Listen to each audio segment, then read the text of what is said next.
Hey, Algebra 2A, just wanted to go through a couple problems on delta math. So I've been getting the same question on a couple problems, and I want to go through a couple of them to try to help you out. And maybe one of the ones I go over will be one that's already on your assignment. So a problem you saw in your notes was a percent increase problem. So you have a number 48 that's increased by 175%. So we can find out what is 175% of 48, which is 84, and then we'll take 48 plus 84 and it'll add up to 132.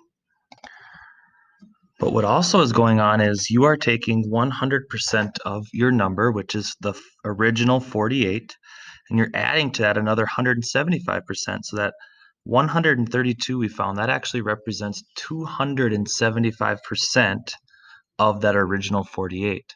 So you can try this, 48 times this increase 275% and see what you get. So an alternate way to find these percent increases is to think of your original as being 100%, and the increase then is that 175%.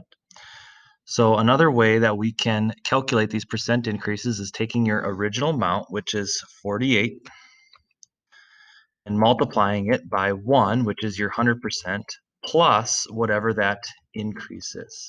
And that'll also find your percent increase. It's going to be the same thing as you did up here, except it's doing it all in one motion. So instead of having to find out 175% and then add it, we are just going to calculate that 275%.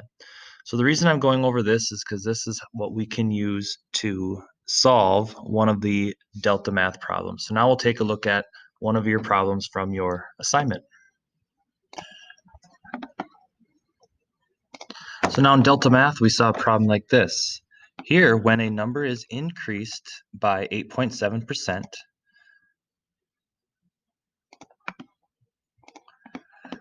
the result is 39. What is the original number to the nearest tenth?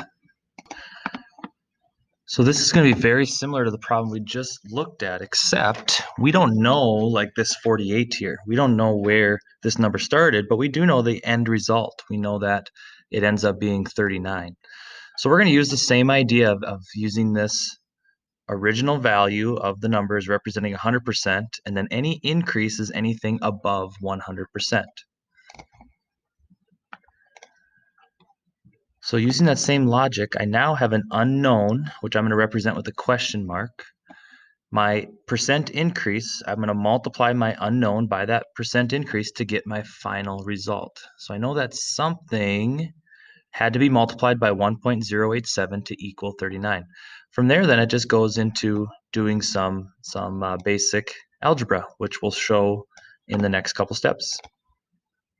In the parentheses, we can add 1 and 0.087, and we get 1.087. From there, our variable is multiplying that 1.087, so we will divide.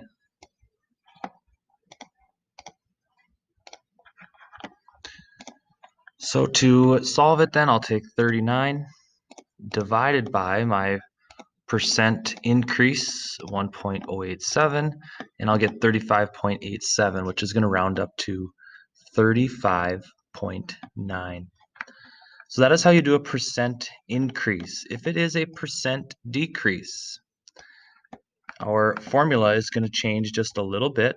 We'll have an unknown, which will be our x, but instead of adding that percent increase, we're going to subtract if it's a percent decrease. And whatever the case is, maybe it equals to 39. But we're just going the opposite way from a percent increase. So any percent decrease is going to go below 100. Any percent increase will go above 100. So I will look to helping you out more, but hopefully this can kind of get you started on a couple of those. And good luck, and we'll see you soon.